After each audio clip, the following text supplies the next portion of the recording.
નમસ્કાર, ટીંબા ગામ પ્રાથમિક શાળા આપનું હાર્દિક સ્વાગત કરે છે.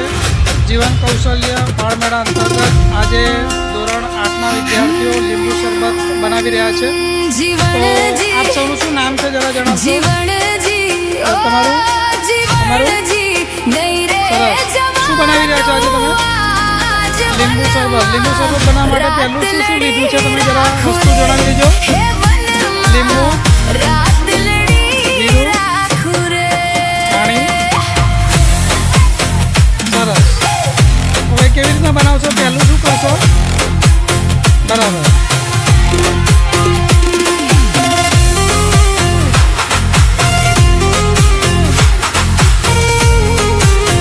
કેટલા લીંબુ નાખશો અંદર?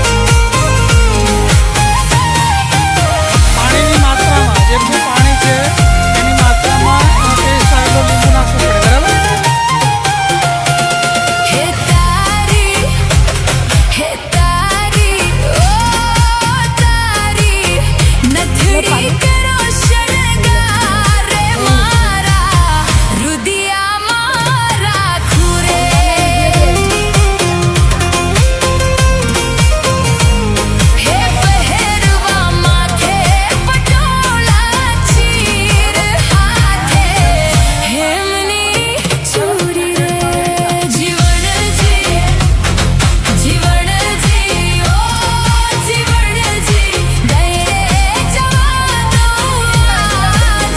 પછી એમાં બીજું શું નાખશો?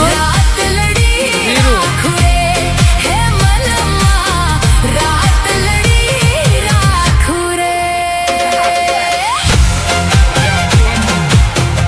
બરાબર. સરસ.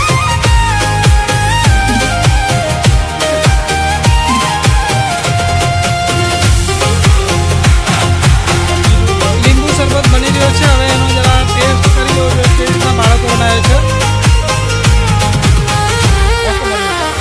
લીંબુ શરબતનું મહત્વ શું છે? ક્યાં ગાડી વધારે વેચાય ખબર છે તમને? જે ઢોળાવાળી જગ્યાઓ છે, ચઢાણવાળી જગ્યાઓ છે, ત્યાં ગાડી આનો લોકો વેપાર કરતા હોય ને, લીંબુનું શરબત બનાવીને ત્યાં વેચતા હોય છે.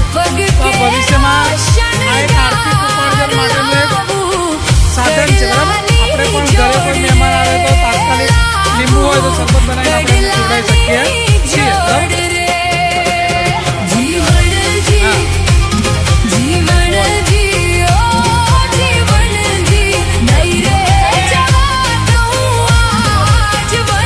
નમસ્કાર મિત્રો, ટીંબા ગામ પ્રાથમિક શાળા આપનું હાર્દિક સ્વાગત કરે છે. જીવન કૌશલ્ય બાળમેળા અંતર્ગત અત્યારે ધોરણ 6ના વિદ્યાર્થીઓ લીંબુ શરબત બનાવી રહ્યા છે.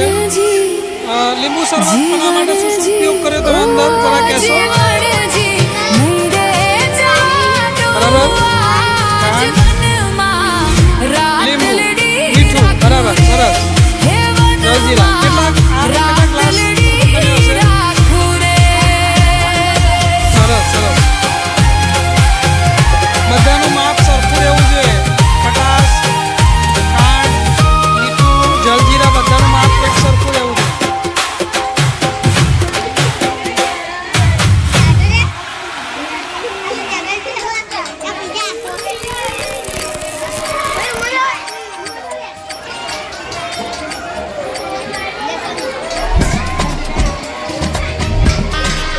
ચાખતું રહેવાનું એટલે ખબર પડે ખટાશની. બરાબર.